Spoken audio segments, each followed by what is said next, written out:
সারা দেশে অষ্টাদশ লোকসভা নির্বাচন আগামীকাল থেকে শুরু হচ্ছে। প্রথম দফার নির্বাচন সারা দেশের সঙ্গে পশ্চিমবঙ্গেও প্রথম দফার নির্বাচন আগামীকাল হবে।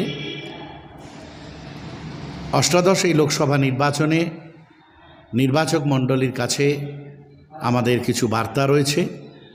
ইন্ডিয়ান সেকুলার ফ্রন্টের পক্ষ থেকে সেই বার্তা আমরা নির্বাচক মণ্ডলীর কাছে পৌঁছে দিতে চাই। এবারের নির্বাচন অন্যান্য বারের নির্বাচনের তুলনায় একটু আলাদা মাত্রা বহন করছে।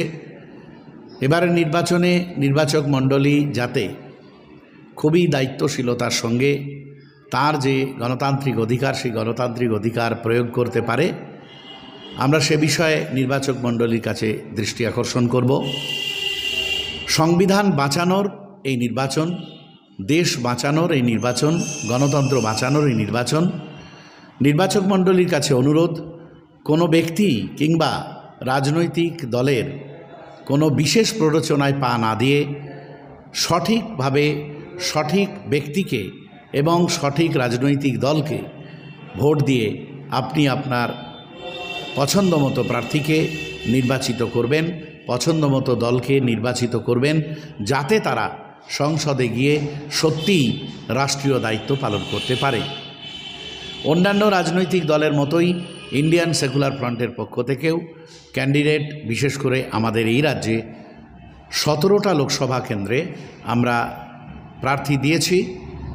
আমাদের দলের সাংগঠনিক যে শক্তি, সেই শক্তি সারা পশ্চিমবাংলার বিভিন্ন জেলায় থাকা সত্ত্বেও আমরা ফ্যাসিবাদী বিজেপি এবং তার দোসর ও দুর্নীতিগ্রস্ত তৃণমূল কংগ্রেসকে পরাস্ত করার লক্ষ্য নিয়ে যেহেতু এই নির্বাচনে প্রতিদ্বন্দ্বিতা করছি, তাই আমরা প্রার্থী দেওয়ার ক্ষেত্রেও সীমাবদ্ধতা রাখবার চেষ্টা করেছি।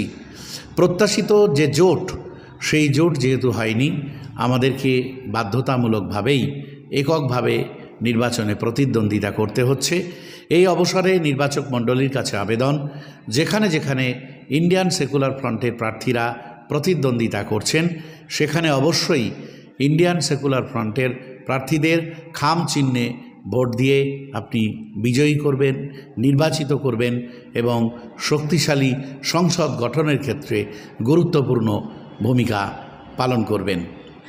যে সমস্ত জায়গায় ইন্ডিয়ান সেকুলার ফ্রন্টের প্রার্থীরা নেই, সেখানে বিজেপি, ফ্যাসিস্ট বিজেপি এবং দুর্নীতিগ্রস্ত তৃণমূল কংগ্রেসকে পরাস্ত করার জন্য যে সমস্ত গণতান্ত্রিক শক্তি বা গণতান্ত্রিক পক্ষ প্রতিদ্বন্দ্বিতা করছে, তাদের মধ্যে আপনারা যাকে উপযুক্ত মনে করবেন, যে দল উপযুক্ত, তারা ওই ফ্যাসিবাদের বিরুদ্ধে, দুর্নীতির বিরুদ্ধে লড়াই গড়ে তুলতে পারবে এবং সংসদে গিয়ে তার কণ্ঠ তুলতে পারবেন, সেই রকম দল ও প্রার্থীকে আপনারা নির্বাচিত করবেন। কোনো প্ররোচনায় আপনারা পা দেবেন না।